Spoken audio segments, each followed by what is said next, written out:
Or got it. Okay. Okay. Welcome, everybody. Thank you for joining us. I am so grateful that everybody has made it here tonight. This is webinar number 3 of our AAC series, brought to you by the associations of BC, Alberta, Saskatchewan, Manitoba, and Ontario. So thank you for joining us tonight. Tonight we have Caroline Musselwhite, and here's a little background on her. She's an assistive technology specialist with more than 45 years of experience working with children and adolescents with significant disabilities in a variety of settings, including Head Start clinics, developmental day programs, homes, and the public schools. Dr. Musselwhite has written a number of textbooks and how-to books on a range of topics and has authored many books and software programs for youth with disabilities. She has taught courses at several universities and presented thousands of workshops throughout North and South America, Australia, Europe, and Africa. She has also supported communication circles and balanced literacy clubs in multiple cities in the US and Canada. She has many, many honors, and we are just so honored that you are here today with us. So thank you. I ask that everybody stay muted during this webinar. If you have any questions, feel free to type them in the chat and we will address them in the question and answer period at the end. And if you have to leave, that's okay. This is being recorded and you can finish watching it at a later date. So Caroline, off to you. Thanks so much. So we're talking about shared reading and AAC, supporting language and literacy. And I just wanted to start this by showing you 2 students I've been fortunate enough to work with for a long time. Evelyn I met when she was 4 at an out and about community outing group. I've been her speech therapist since she was 10. She's now 19. When I met her, she was in what we call Noun Town. Her device just had a lot of nouns and not really a great organization. And she was on a 15 location, and we changed it to a 60 location, Words for Life. And now she's on 84 Words for Life using eye gaze with the accent 1400. She also uses an alphabet on her device, again, through eye pointing, and a lot of light tech with partner assisted scanning. So just a few pictures of her. One of the things to tell you about Ev is that she is such a wordsmith. She loves words as much as I do, and I adore words. So it's been really fun to work with her. And this is Alyssa, who I met when she was 8. She's also now 19. She's been part of my literacy group for 8 years, and I've been working with her as a speech language pathologist also for the past several years. She used a device that had much less robust vocabulary, but in 2018, she started using word power on a Dynavox device, again with eye gaze. And speaking of eyes, she is the quintessential eye roller. She is just so hysterical, using her eye roll for very, very appropriate reasons, and just a great sense of humor also. So shared reading, you probably know about this, but I'll just make sure it's that interaction that happens when a child and adult look at or read a book together.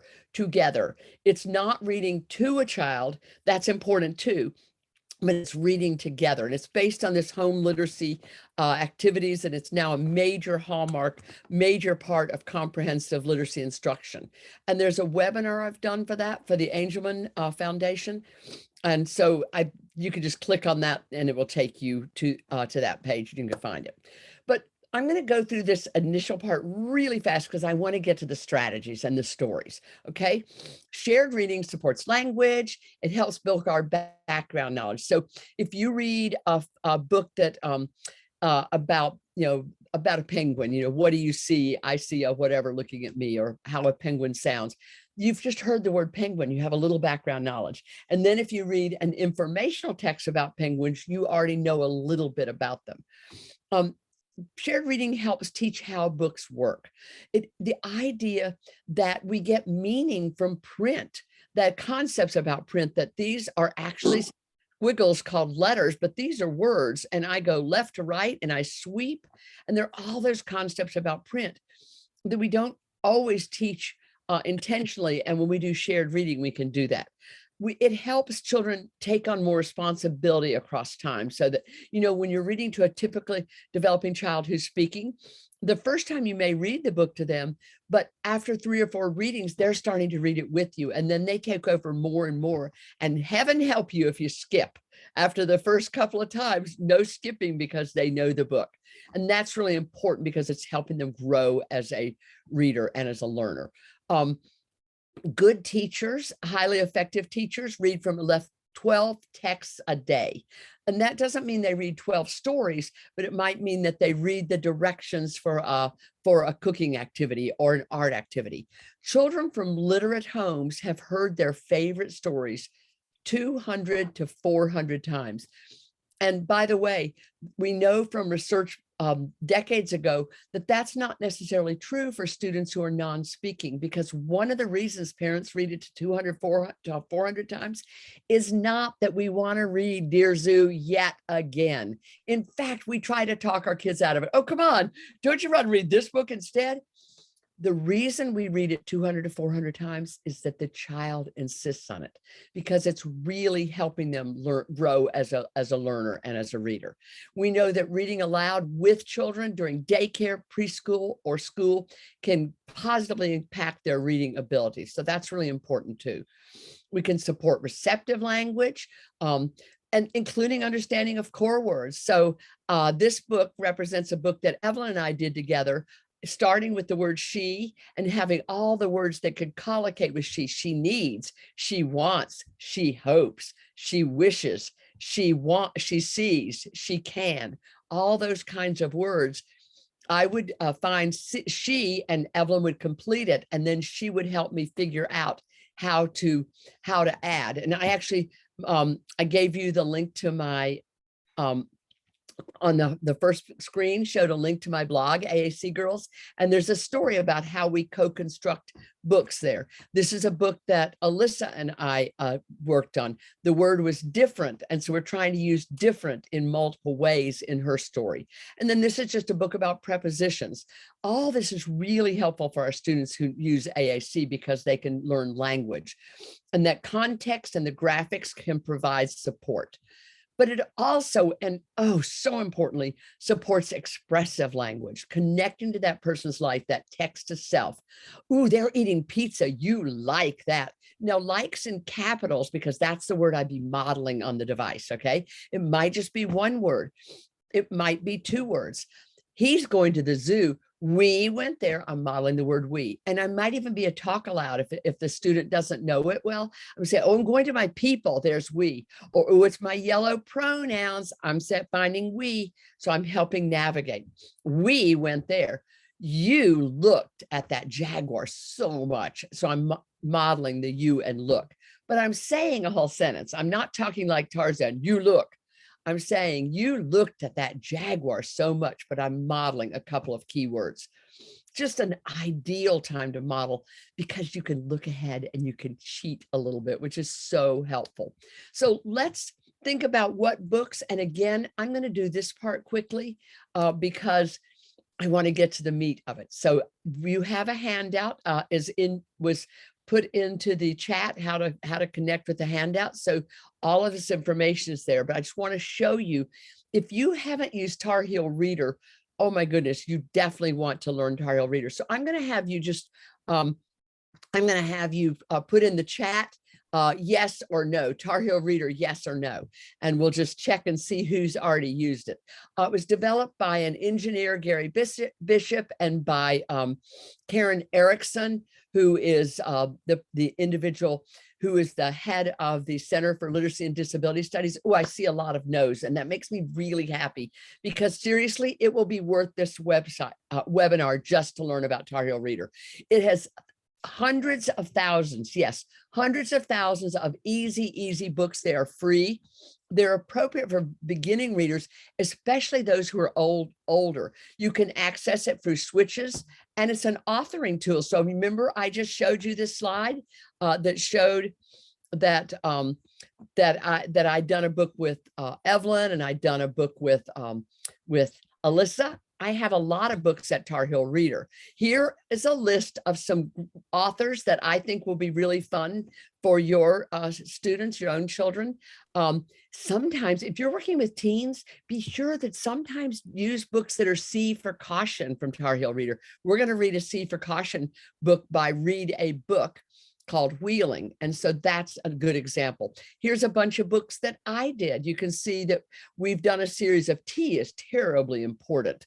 And then we take away the T from a word. So we say the word start. And then if you take away the T, you just have a star, etc. So all kinds of fun books. And you can see a lot of high frequency words like who can. And it says who can, all kinds of different things. So, but the words who and can are repeated multiple times. So lots of fun, high frequency words we can have fun with. And then another one I love is Get Epic. Lots of topics, lots of genre. You can set up all these preferences, like this is the age level I want us to be looking at. Again, that can be switch accessible, the right and left arrows. Some of the books are read out loud. You can set up a favorites. Anytime you can do a favorites, then our students can make their own choices, which is just so powerful. One of the things I love about Get Epic are their short tales. They're these adventure tales. My students love this. For example, Evelyn really liked reading books like The Little Mermaid and stuff. And as she got older, I wanted her to be reading books that were more age respectful. And so we started reading these books, like Freya was a Norse goddess, etc. So they're all these great books, but also the Aesop's fables, the ant and the grasshopper and so forth. So Greek myths, North myths, etc. And so I actually just had one pulled up, so I'm going to show you that. So here's Get Epic. So here's a bunch of them. And let's say we wanted to read Fox and Grapes. I'm just going to go to it quickly and hope it loads. Yay. And then so you can just see what it looks like. I'm just going to hit my right arrow. Fox slept in the cool shade. Fox, you should go find some lunch, said his mother. So you can see very simple language, but it's retelling a very classic story. So that's one. I'm going to X out of this and just show you one other. And so you can see the range. So here's Pandora, one of the Greek gods.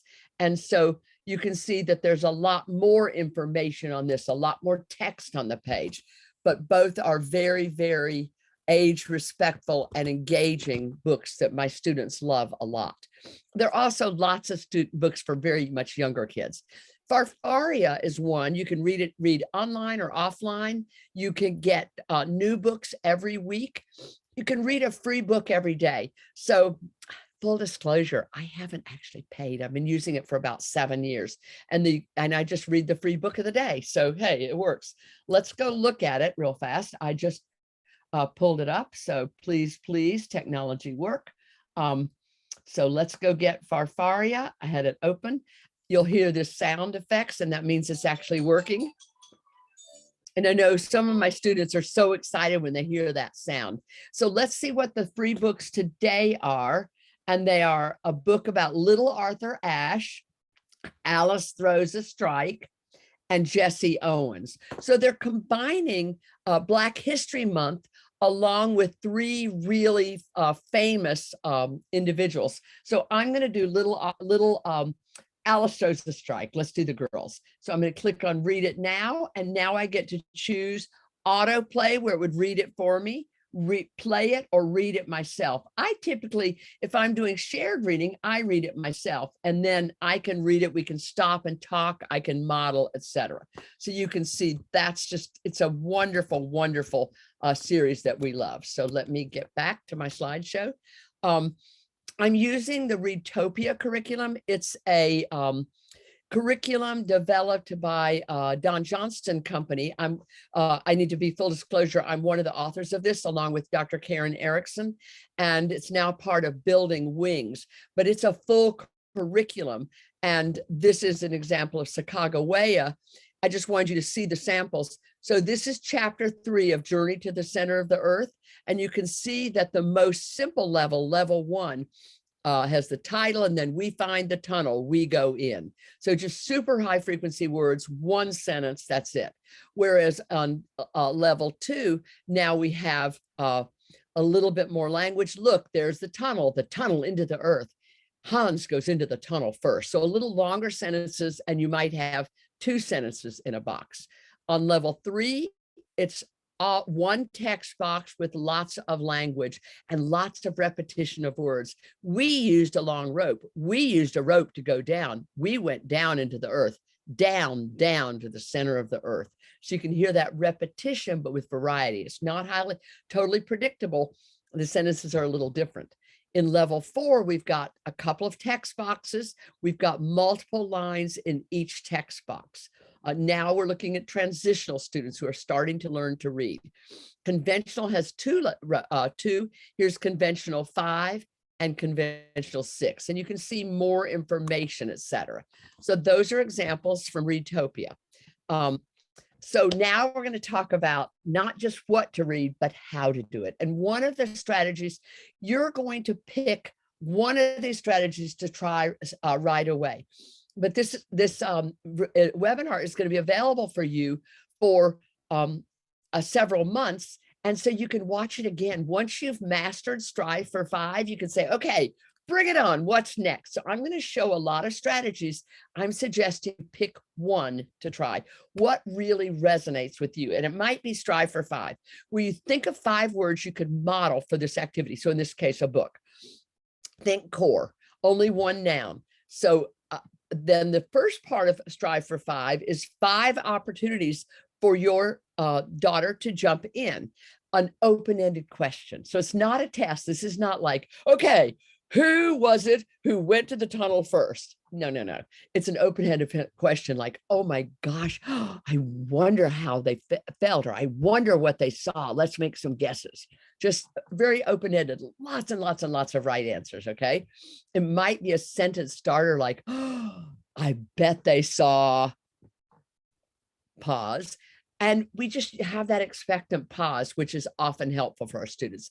And the third one is we're going to count 5, and I have Mississippis. So you might have 5 Manitobas or 5 Saskatchewans. So just the idea that you're really pausing for 5 seconds, because we think it's 5 seconds and it almost never is.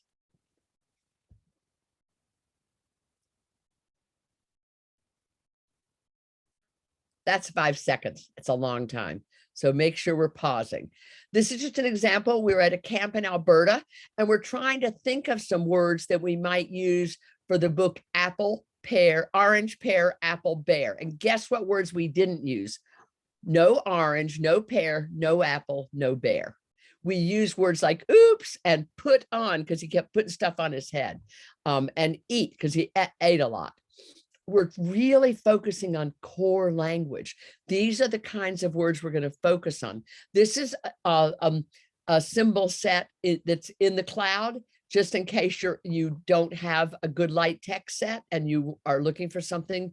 Then I put this there for you. Deanna Wagner developed this set. So lots of core words. These are the kinds of words we're going to be using. So if we're reading the book about brown bear, what did you see? Then I might have look, and I might have what, and I might have you, but I might have more animals. Oh, that one is different. I might use the word different. So those are the kinds of words I could be using over and over while I am reading that book. So we're going to think about words you could use with Goldilocks and the 3 bears. So I want you to think about Goldilocks and the 3 bears, and you might have some words from this list for Goldilocks and the 3 bears. So you might have the word more, or you might have, oh my gosh, she needs help, right? So let's think about the kinds of words that we might do. We're not going to stop and do this activity now, but I urge you to pick another book and do this later, because it gets so easy once you do it multiple times. Things like uh-oh or oops. I mean, how many opportunities for uh-oh are there? You know, that uh-oh, it's too hot. Uh-oh, it's too cold. Oops, I broke the chair, etc. Not or not good. Oh, it's different. She wants something different. Look, go. Look at all the places she goes. She goes up, she goes in, she goes on the bed, then she goes out the door. So all these, you can have a lot of two-word phrases with the word go. So those are examples of the kinds of stuff that I'm suggesting you model, especially for our beginnings, our students who are beginning as AAC user. It's not about bears and chairs, okay? It's not about these nouns. How often do I use the word bear? When's, have I used the word bear? Okay, I actually am going to the wildlife zoo tomorrow, so I'll probably say bear tomorrow. But most weeks, I just don't say the word bear when I'm here in Arizona. At my cabin in North Carolina, that's a word we say a lot more often. But for most people, bears just aren't words we say that often. So words like get and want and like and not and different, those are all day words, okay? Really important words for us. So modeling during shared reading, I want you to just think about some of the highlights of it. It's a conversation, not an interrogation. We're not asking a bunch of WH questions. Please, please, please, okay?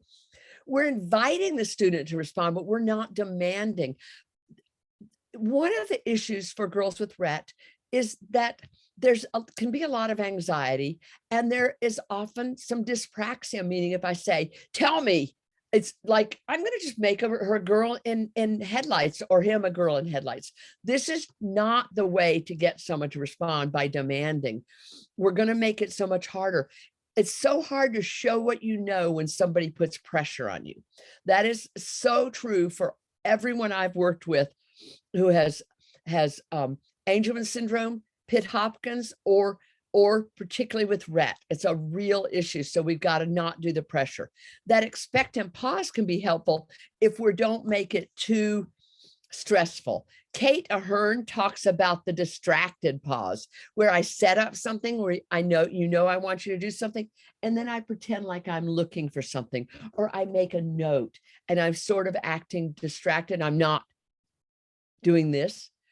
That really helps sometimes. I accept all multimodal responses. If you smile, I accept that. I say, ooh, I saw you smile. I think you're telling me I like that. Oh, I saw you roll your eyes. I think you're telling me you might be saying you want something different, okay? I'm going to reflect that response. When I see you do something with a gesture, if an individual points to something, if they make a face, if they make a sound, I'm going to accept that as communication and then reflect it with a AAC. So again, I just want to say this: down with demands, up with invitations. Really important. In fact, I've had people put this, I've given you the link to it, and also to a post about it. And I've had people take this and silk screen it on a tote bag that their child takes to school to remind the faculty to please be down with demands and up with invitations, because it really matters, okay? I mentioned attributing meaning. So whatever the student does, we give a response. When a typically developing child does that, let's say a child who's 15 months old, they do this and we just respond naturally. And it teaches them to be less random. It builds cognitive understandings across time. That will work with your students or children also. The other thing it does is sends a message of competence and high expectations that I believe that you were trying to do something intentional. So a lot of times a student will say something on your device that wasn't what you were expecting. Try to figure out a way to connect to it. I do this all the time. I can almost always make a connection. this tip for this is in your Dropbox. You're going to have a link at the end. So let's say we're reading the monster at the end of the book. So now I'm going to go back to working with younger kids. And the monster is Grover. But Grover doesn't, he reads it, finds out there's a monster at the end of the book, and he's terrified because he's scared of monsters. It's just the best book to get kids to beg you. Turn it, do it, more, more, more.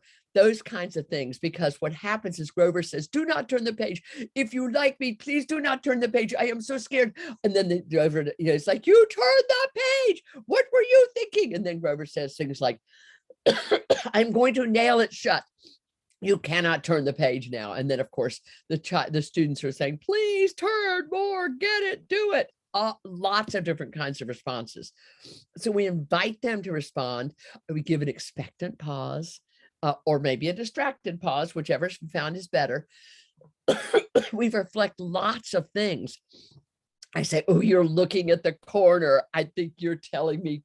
And then I'm going to go model it. At that point, I'm going to go get a device. So I will, for example, I'm going to show Evelyn's, and I'm going to say, oh, I think you're telling me turn. Or if the student's already doing a lot of one word, then I might be modeling 2 words. Turn it. Yeah, I think you told me turn it, that type of thing. So at home, I want you to try this. I want you to find another book and try thinking about how you can invite, how you can be expectant, etc. And here's another one. The page is about smelling a sock. So I want you to practice. How would you invite? How would you do that expectant pause? How is that going to work for your child or your student? If the student laughs, what are you going to do to let them know you heard them? And how are you going to respond by using their communication device and modeling? We want to grow your practice over time. We want to not be in a hurry to try all these new things. So another thing you can do, very research supported. And when I do a longer webinar, I share the research, but just believe me, there's tons of research supporting this strategy. The commenting, asking for participation, and respond by adding more is a wonderful strategy. I have been using this for at least a decade, and it works so well. So I'm going to talk to you first just about comment, because we're going to add the layer of commenting. We're going to comment on the text or on what the student is doing. So, oh, yuck, or ooh, a dinosaur. I'm going to make a comment about it, okay? And then I'm going to wait at least 5 seconds. Now, some students, I'm going to wait 25 seconds, okay? You're going to know what's the sweet spot. If you wait too short, they don't get a chance. If you wait too long, they lose interest and you lose their attention, okay? So there's that sweet spot. So let's look at this commenting part. So shared reading is such a great time to comment. We can model comments, and the model comments I was talking about some earlier, like good or like, or not good, not like. We could also model comments on their AAC devices. Depending on the device, sometimes called the social page. It might be called the opinion page, the interjection page, the chat page, all kinds of things. You might have positive comments. So think about things that we all do this. Somebody tells you that they, oh my gosh, I finally went back to a movie theater, or I'm going to I got to see my grandchildren for the first time in forever. And you're going to make a comment. You're going to say things like, wow, or fantastic, or oh, that's great. We all use positive comments and we all use negative comments, okay? I have a few examples down here.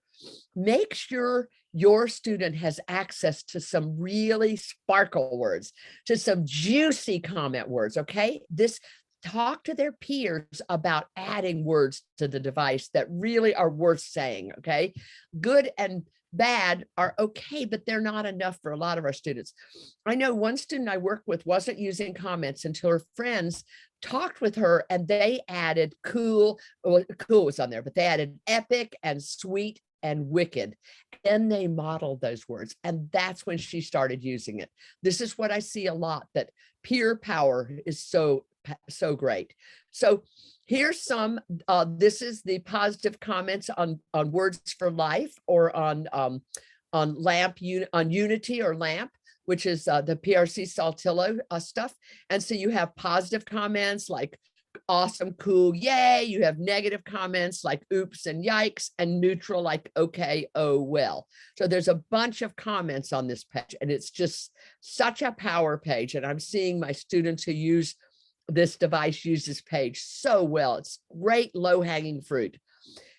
If your students are using Pod, oh my gosh, the opinion page in Pod is just, whoa, the best. So this is what Natalie's using. She's just so many, look at all these brilliant, handsome, funny, clever, naughty, creepy, scary, annoying, dangerous, mean, right? So many good ones.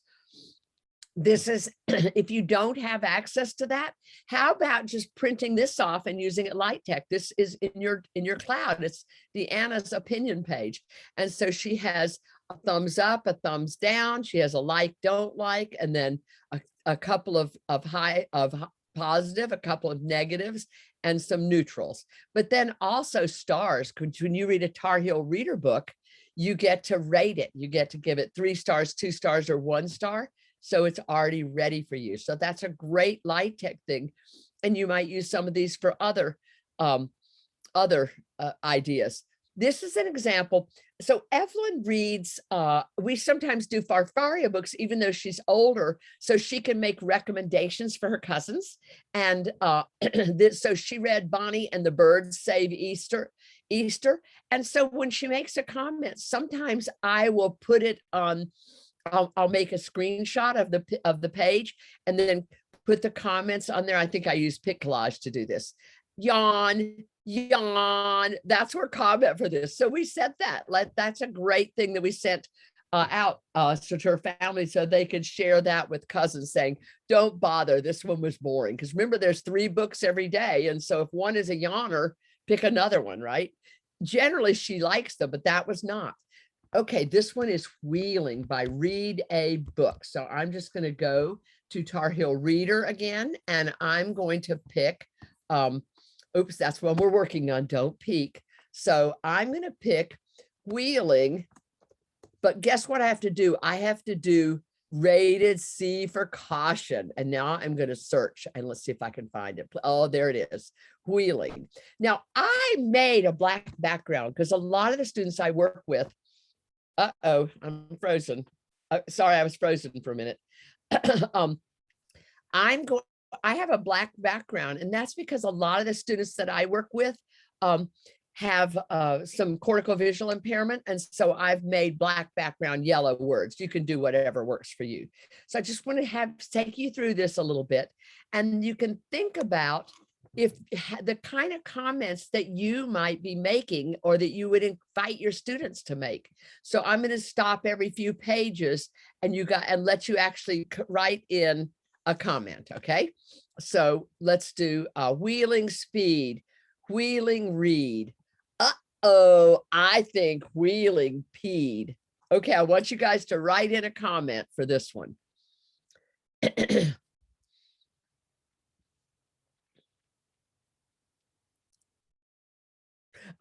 Gross or LOL. Those are perfect. Exactly. Oh no.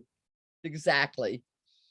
But now so you guys are using negative comments. Does anybody, ew, right. Do any of you have a child who is a positive comment like, ha, ha, ha, or like we're responding as adults. I'm telling you, my students generally have totally positive, right? Like funny and like, so when I read this book, here's the comment one of my students made for that one. They said, oh, sorry, they said, awesome, right? They thought it was so funny. Okay, so that's just an example. I'm going to take you through a couple more pages of Tar Heel Reader. Wheeling Swing, Wheeling King, what a wheeling dingaling, Wheeling Tennis, Wheeling Venice, watch out for the Wheeling Menace. Now, I would be stopping every so often. I just want you to see the whole book. Wheeling Fight, Wheeling Kite, Wheeling Absolute Delight. Does anybody have a comment for that one?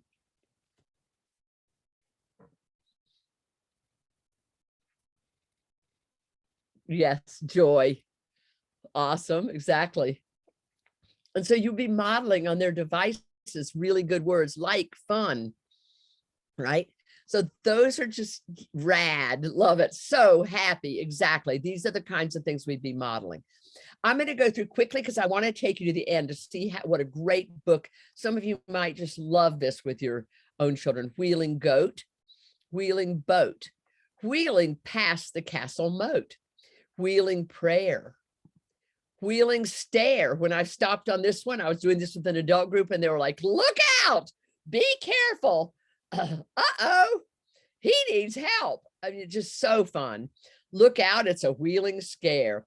Wheeling shop, stop, wheeling pop, dance, pants, balance, flowers, showers, superpowers, who scoops, maybe wheeling pumpkin poops, right? So this is that PG-13 thing. And how many of your students who are over 13 don't get that slightly edgy stuff that's not really bad, but just a little bit naughty?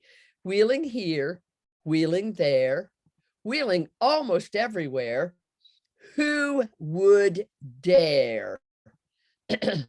Being fair, think we're confined to a wheelchair. So I'm going to rate this book. You all tell me, how many stars should I give it?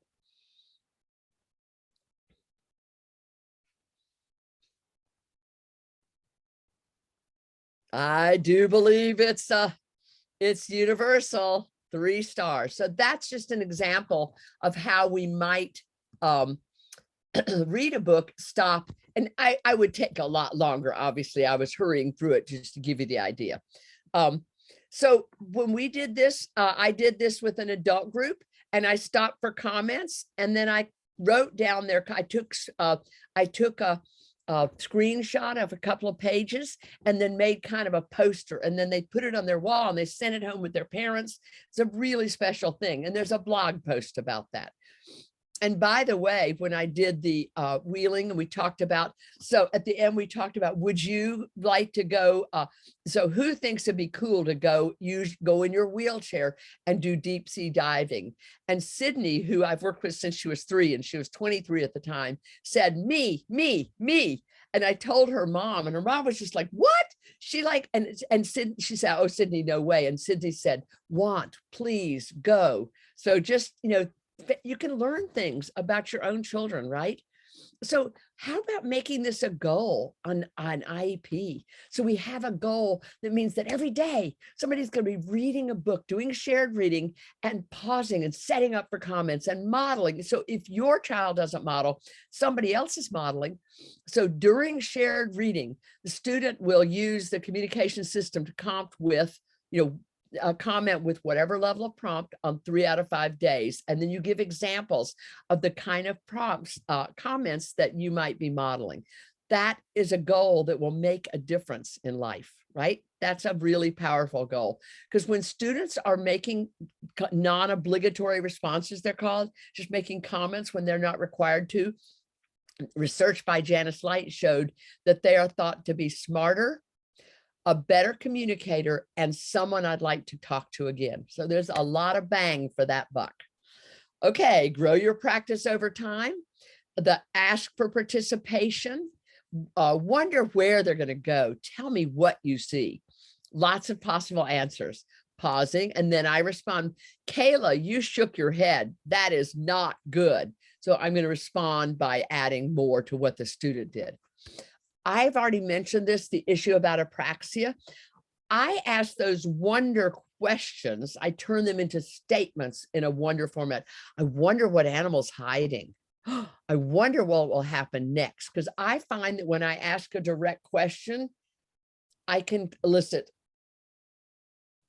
no response, right? But when I do this, it works. When I do a sentence completion, oh man, I think she feels, I bet he's going to.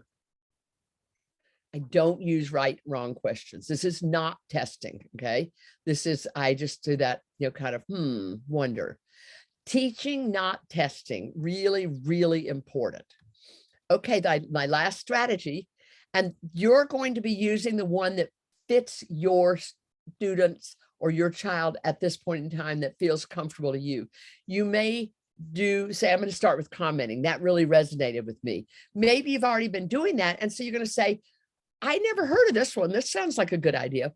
Summarizing with core vocabulary. I can't even tell you, this is not for rank beginners, not for emergent communicators. When they're using 1-2 word combinations, lots of one words and some 2-word combos, that's when I do this. It works great for books that have more words, that have a story of, a lot of there, and great for wordless videos or wordless books. And so let me show you what I do. So here's a book that has a lot of blah, blah, blah, blah, blah, blah, lots of language. I'm going to summarize this using core words. Her name was Rapunzel, and along with her beauty, she had grown long hair. When the enchantress yelled out her name so loud, she would also call for her hair. Rapunzel, Rapunzel, let down your hair so I may climb to you way up there. Oh, you know what that enchantress wants, don't you? Here's what she wants. Okay. And I'm going to now write, depending on where it is, I might be saying, she wants, so I'm going, she wants, and I might say to go up. So I might say to go, but not put it in there because that would be TMI, or I might model the whole thing. You're going to decide what makes sense for your student, okay? So that's just an example. Now I'm going to let you all come up with the idea of something you might model on the device. 2, 3, or 4 words. You might summarize something. Either part of this. After 3 days, we reached the end of the tunnel. Well, said my uncle, we went the wrong way. Or summarize this. And we're going to run out of water, I said. There's nothing we can do about that, my uncle said. So what's something you could summarize? 2 or 3 words, or 4, that you could model on the device to summarize one of these statements.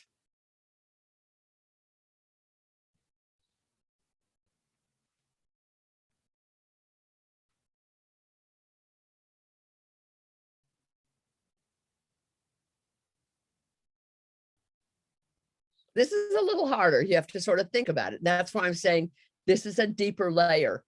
But while you're thinking about that, I just want to tell you, I absolutely see this unbelievably successful. I'll give you an example. I had modeled in different stories the word cute.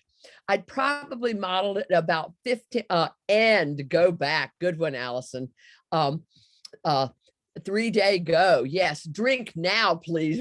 Oh no, we need a drink. These are great. You guys are totally nailing it. So I had modeled the word cute many times during shared reading. And one day, a baby came into, and I'd also modeled using the word, using the ending Y, like cute. I hadn't modeled cutie, but I'd modeled other words with the ending Y. A baby who's now 5. So this was when Evelyn was 14. Baby Chloe came to literacy group for the very first time, or art group or something. And Evelyn said, cutie, right? She'd never used it before. The first time she used it was bam, appropriate. The next time she used it, there was a 17-year-old adorable boy, Jane Odom's son, and she said, cute, liking. Right? So she's totally understood it. She'd never used it until she needed it. And then she owned it, and she uses it anytime she needs it. They need water. Think now, please. These are just great. You guys are totally getting this. There's a tip for that, and it's in your Dropbox. Okay. I'm just going to give you an example. So this is one that I was reading with Alyssa shortly after she had gotten her device that had robust language on it. And so I'm doing a lot of 3- and 4-word sentences, which was completely appropriate. We're reading a book called Phil's Big Day. It was on Groundhog Day, and it was Farfaria. And so I said, he puts on hat, he comes out, winter long, he is proud. So those were the things I was modeling for her back then. Now they're longer.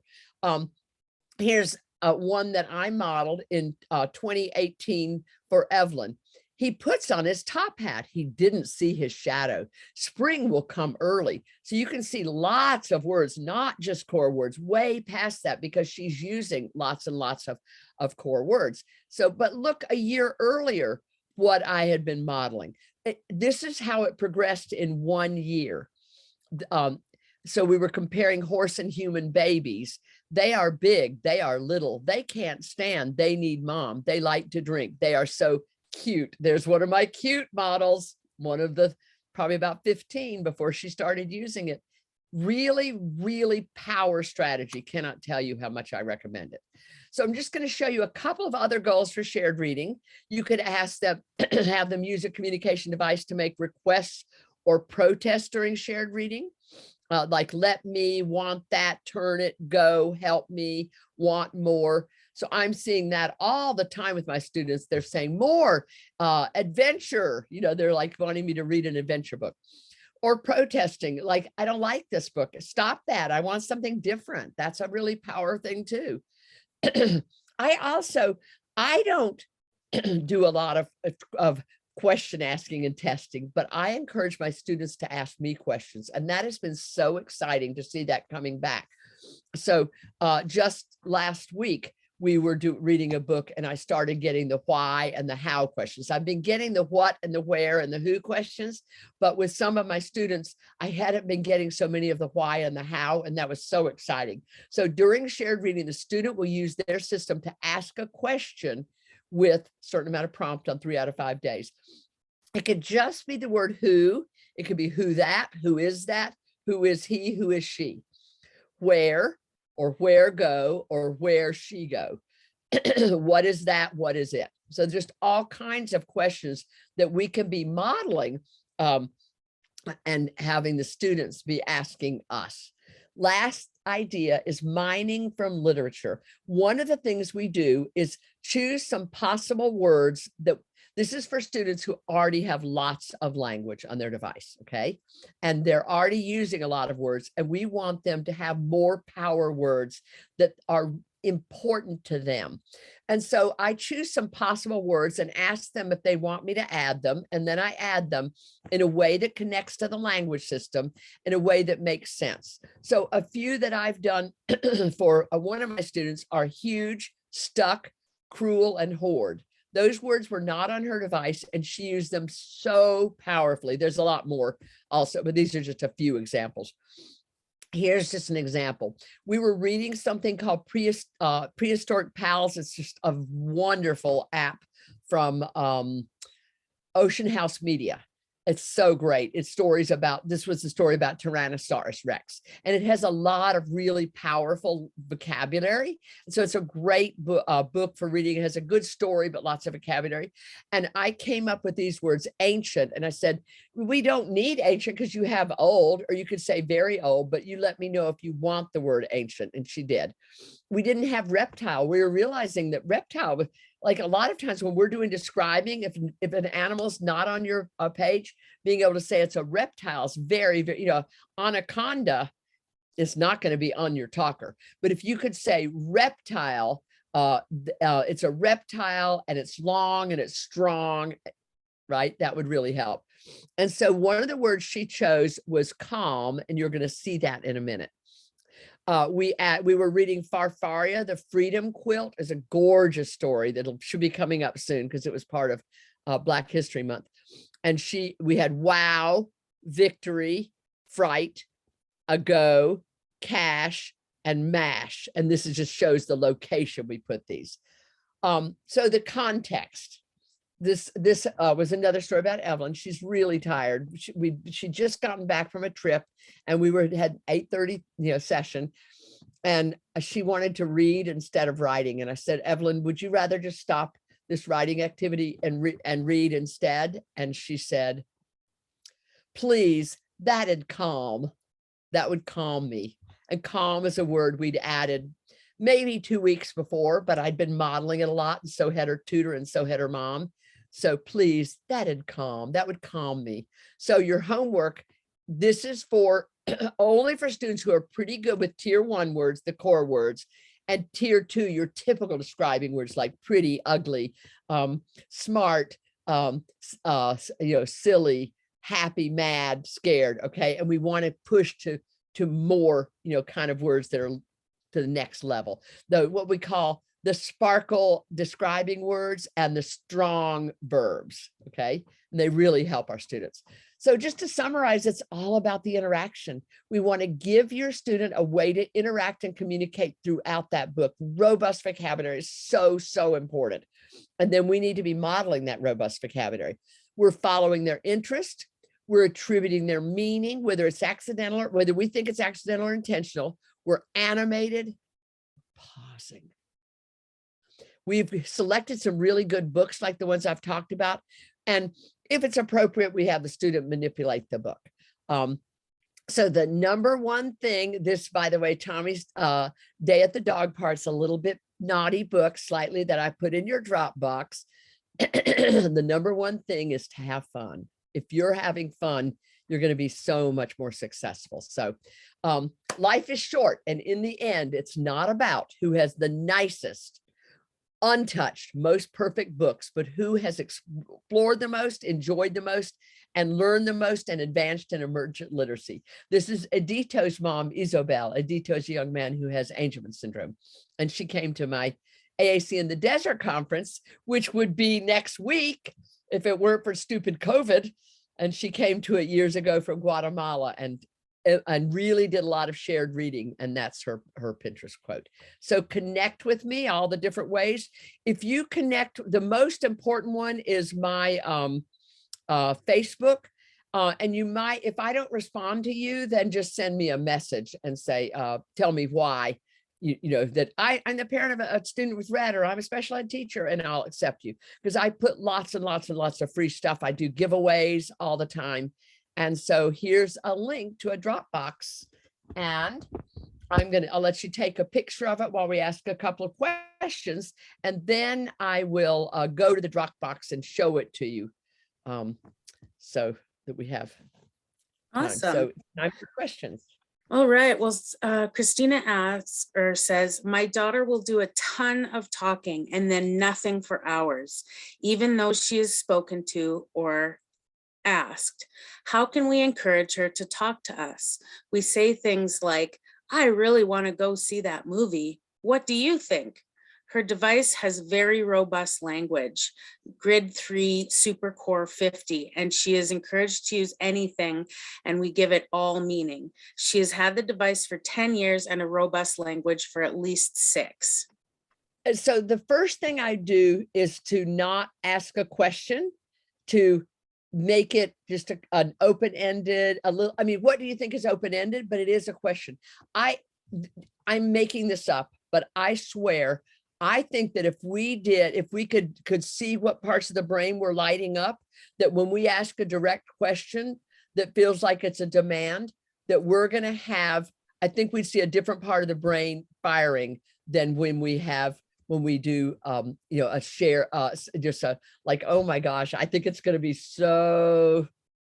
And then if she doesn't respond, you just model on her device, and it's a really hard thing. I mean, I know some of the students I work with, and there are days that are on. I was working with several students today who have Rett, and one of them was so on, and she was talking so much more than she does sometimes, and the other one usually is just very talkative. Today, not so much. And so, some of that is just their internal body state, their, all that stuff. Obviously other things play into it like anxiety, but I think things that play into it include tummy issues, all kinds of things. But I think just trying to think about that apraxia, dyspraxia, I'm talking about, dyspraxia is when you say, think about a person who's had a stroke and they know exactly what they want to say and they just can't get it out, and it's making them crazy. It's just so frustrating because in their head they know what to say and they can't make their body, they can't the synaptic connections just aren't working when they're under pressure. But then another time they might just completely come out with something when they feel under no pressure, right? So the website for somebody asked me the website for Readtopia, and it's you'll go to it's just changed like last week. So Building Wings. There you go. Building Wings is the new website. And so you go to Building Wings and then you can get to Readtopia, and it's a subscription site, but you can try it for free. So buildingwings.com, and I will put that in the chat so that you can copy and paste. Epic. Yeah. Epic. Isn't Get Epic wonderful? Yeah.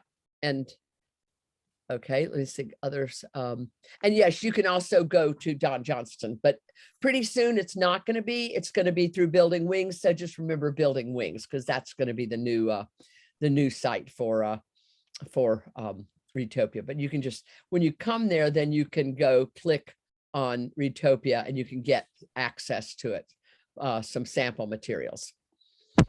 So Awesome. you can try it. Carolyn, I had a question. Sure.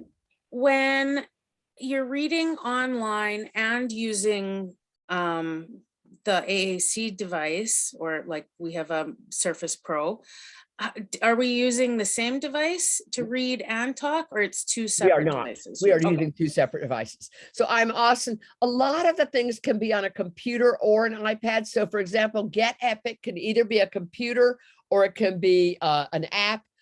Tar Heel Reader is online, but you can put a link. So my iPad looks like it has Tar Heel Reader on it.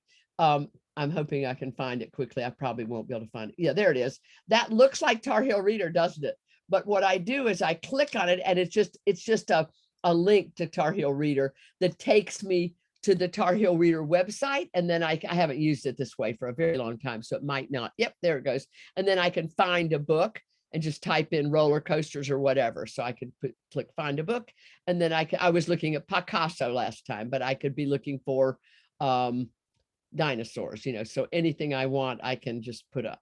So a lot of them, a lot of these are apps and websites too. So there's a whole bunch of books on dinosaurs. I think they're like, I think they're 200 books. This is that link I showed you will take you to a lot of stuff. One thing is Deanna's light text set, which had those the flip boards, 2 per page. So I was showing you, and it may not want to open it right now. I don't know why. There you go. So it has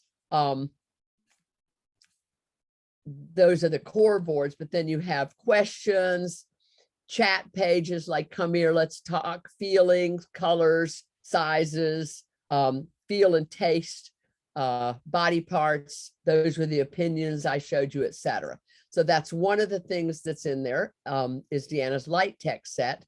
But I also have a whole bunch of my AAC intervention tips. I really believe in shared reading. So there's a lot of tips for shared reading. But the ones I shared with you today were Strive for 5, story retelling with core, and attribute meaning. So those were the ones I shared with you today. The other things that are in this are, there's a few sample books. It's very slow right now, but shared reading in AAC. Okay, here you go. Books for shared reading. So I've also got a few fun books in there. Okay. Any other questions?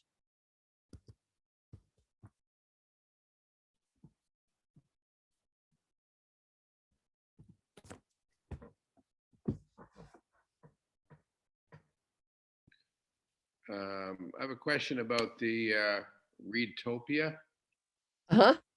What was the website for that?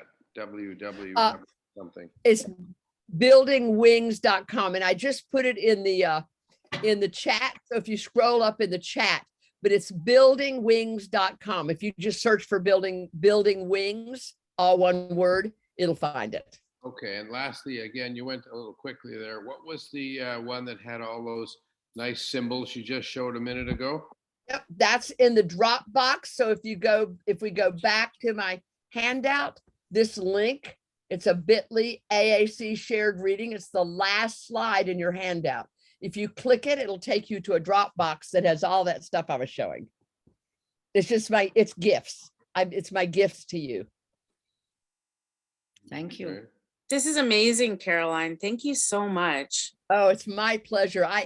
So I want to tell you that when I turned 65, which is about 6 years ago, I said, okay, 15 more years of working and then I'll probably retire. And so what do I want to do in my final 15? And I decided one of my final 15 goals is I want to work more with people with Rett syndrome, Pitt-Hopkins, and Angelman syndrome, because I feel that they're so underperforming. They just know so much that it's hard to show.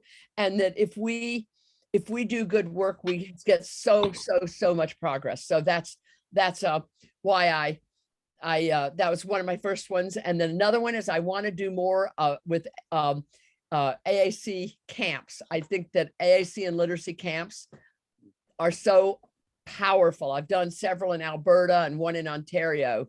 And I know Allison was at the one in Alberta, and they're just, I mean, I'm sure, Allison, you'd agree that so powerful, so much change so quickly. Oh, thanks, Wendy. I'm glad that it seems helpful. Good.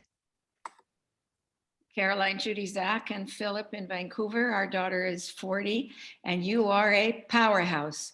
I'm just a little bit older. I just turned 75, and I would love Dina to go to an AAC camp. And I think she's doing really well, but I can see that we can be even much more effective. It's just very hard to know how to start and how to train all the people that are working with her.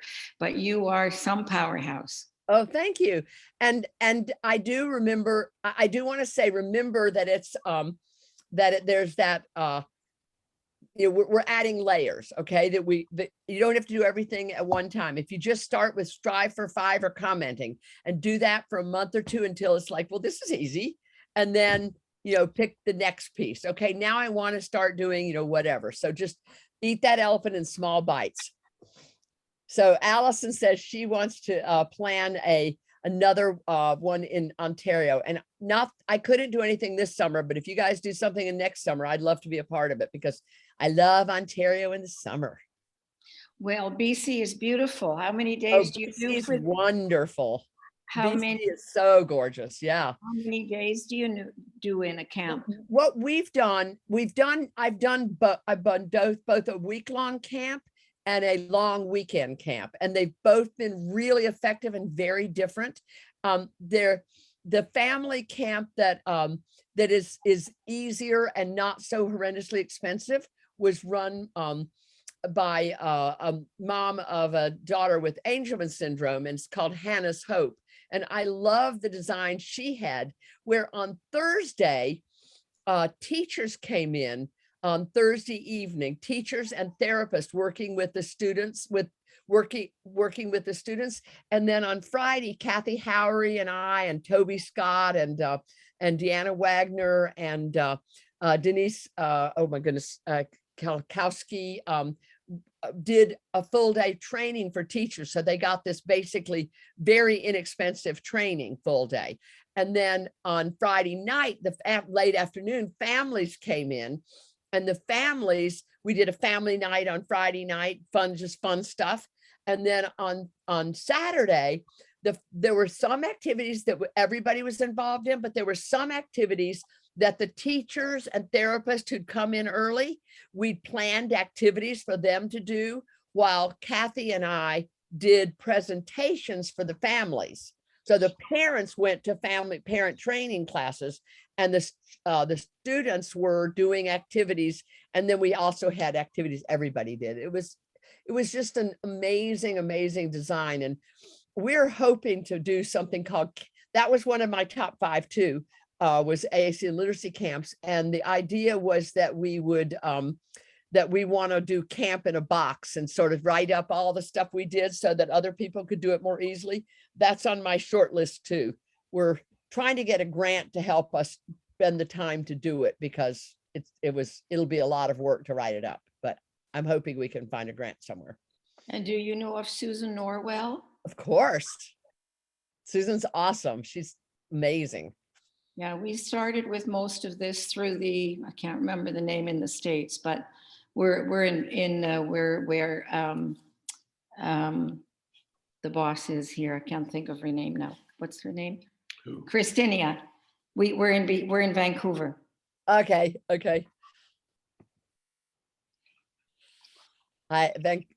Vancouver, I think, is my favorite North American city. Ours too. It's pretty amazing. Woot woot. Any other questions? Well, I'm gonna have to go because I have another event. Can you believe it? So. Well, I'm gonna thank you stop. so much, Caroline. We really, really appreciate you doing this with us today. And thank you everybody for joining us. And don't forget to stop the recording.